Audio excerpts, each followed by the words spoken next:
जय हिंद दोस्तों।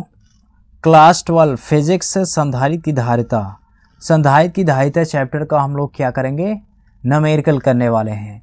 तो पहला सवाल है दिए गए चित्र में ए व बी बिंदुओं के बीच धारिता है।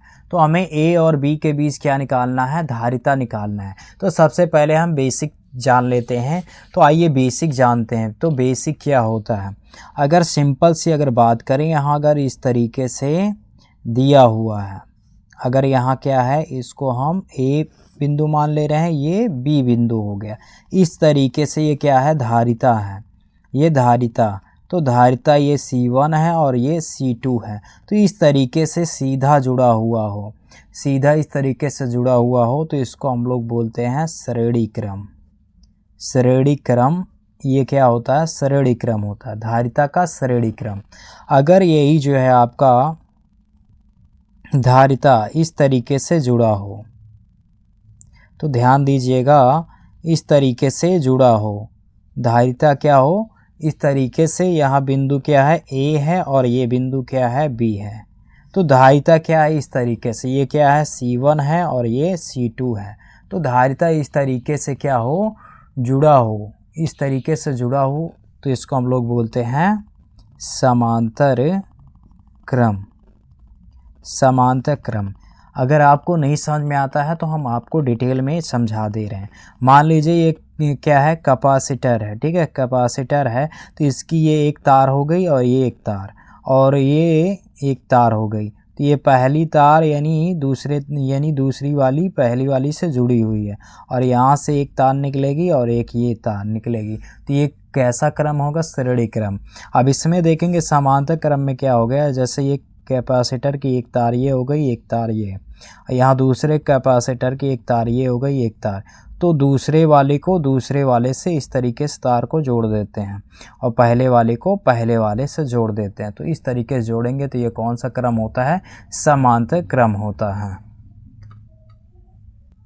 तो आइए दोस्तों पहला सवाल निपटाते हैं। तो पहला सवाल क्या है, ए और बी दिए गए चित्र में ए व बी बिंदुओं के बीच धारिता। तो हमें ए और बी के बीच क्या निकालना है, धारिता निकालना है।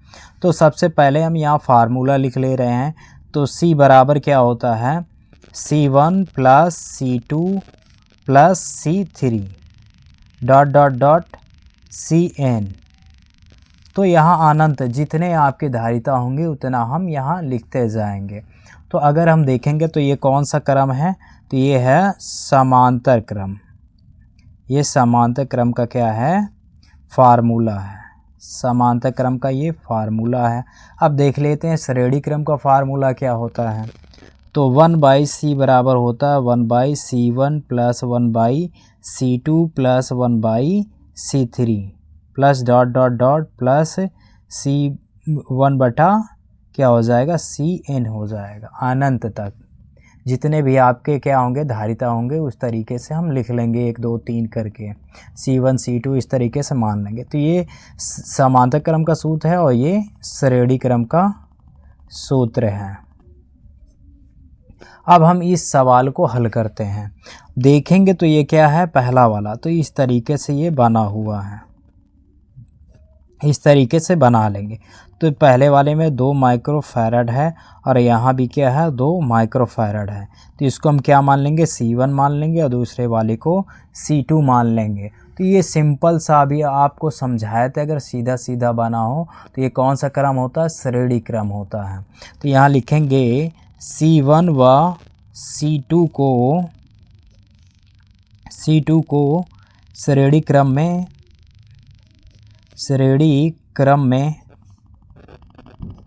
जोड़ने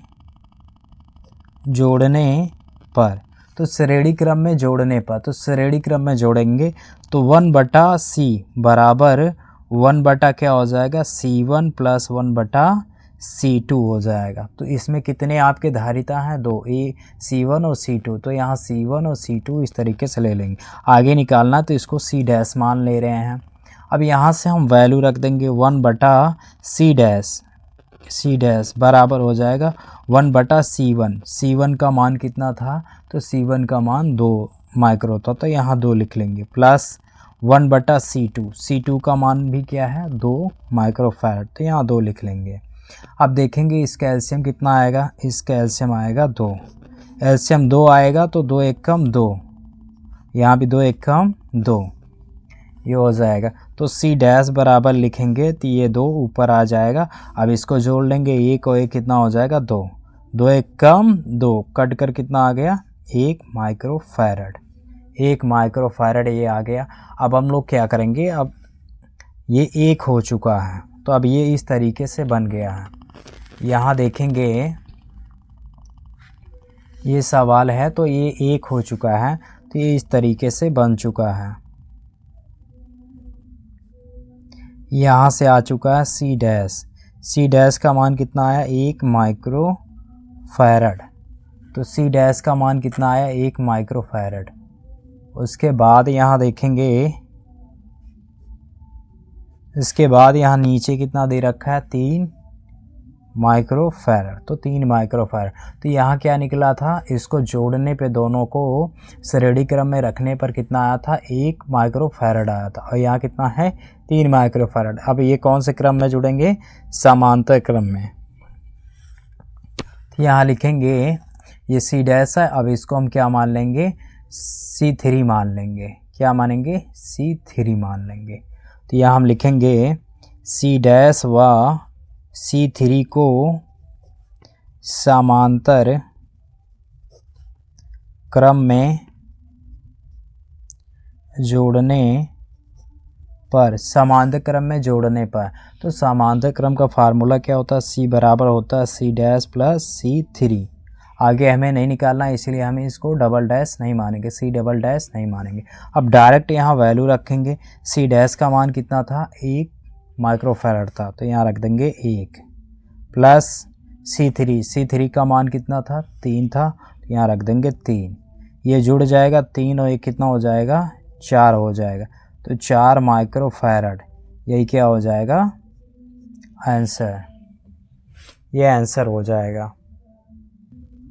तो दोस्तों अब दूसरा सवाल है, निम्न चित्र में बिंदुओं A व B के बीच तुल्य धारिता है, तो A और B के बीच हमें क्या निकालना है तुल्य धारिता।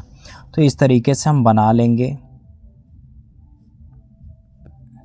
तो यहाँ हम चित्र बना लेंगे इस तरीके से,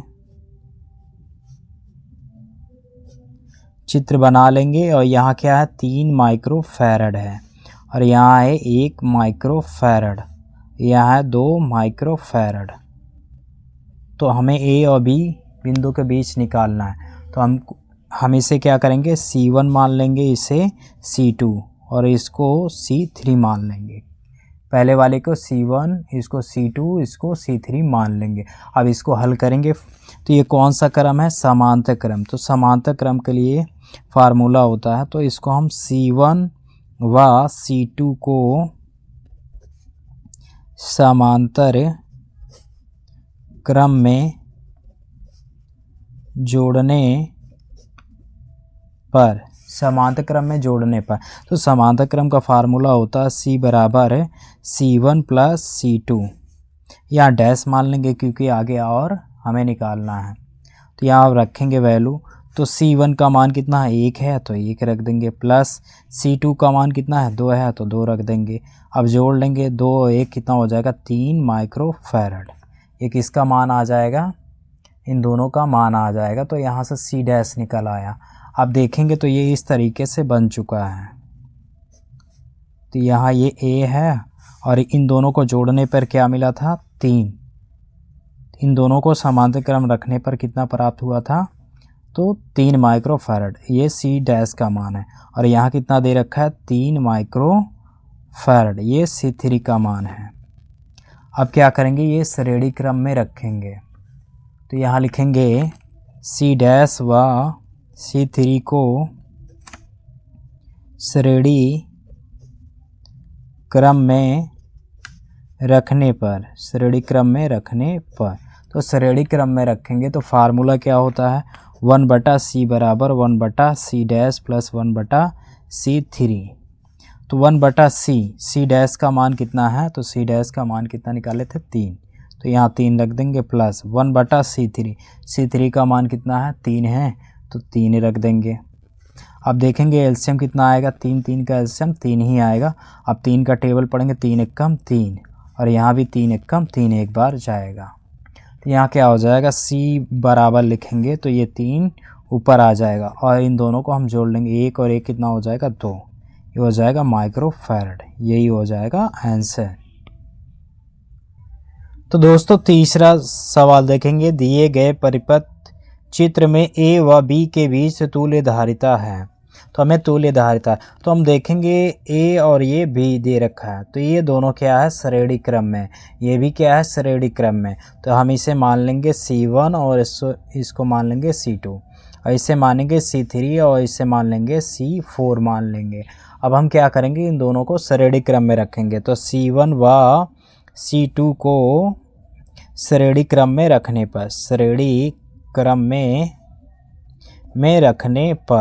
रखने पर तो श्रेणी क्रम में रखने पर, तो श्रेणी क्रम का फार्मूला क्या होता है, तो होता है 1/C डैश बराबर, यहाँ हमें डैश मानना पड़ेगा आगे और निकालना, तो 1/C1 प्लस 1/C2 हो जाएगा। तो यहाँ मान रख देंगे, तो मान रखेंगे तो क्या होगा 1/C डैश बराबर 1/C1, C1 का मान कितना है 2 है, तो यहाँ रख देंगे 2 प्लस 1/C2, C2 का मान कितना है तो 2 माइक्रोफैरड, तो यहाँ 2 रख देंगे। अब देखेंगे क्या है, और ये 2 एलसीएम कितना आ जाएगा 2 आ जाएगा, तो 2 लिख लेंगे। अब 2 की टेबल पढ़ेंगे तो 2 एकम 2 एक बार जाएगा, यहाँ भी 2 एकम 2 एक बार जाएगा, तो 1/C डैश बराबर हो जाएगा 1 + 1/2। तो एलसीएम निकालेंगे। देखिए अगर आपको नहीं आता तो ये हर समान है, तो एक बार लिख लेंगे और अंश क्या होगा जुड़ जाएगा, 1 + 1 हो जाएगा। अब C डैश बराबर लिखेंगे तो ये 2 ऊपर चला जाएगा, अब इसको जोड़ लेंगे, 1 और 1 कितना हो जाएगा 2, यहाँ 2 एकम 2 एक बार में कट जाएगा, तो यहाँ आ जाएगा 1 माइक्रोफैरड आ जाएगा।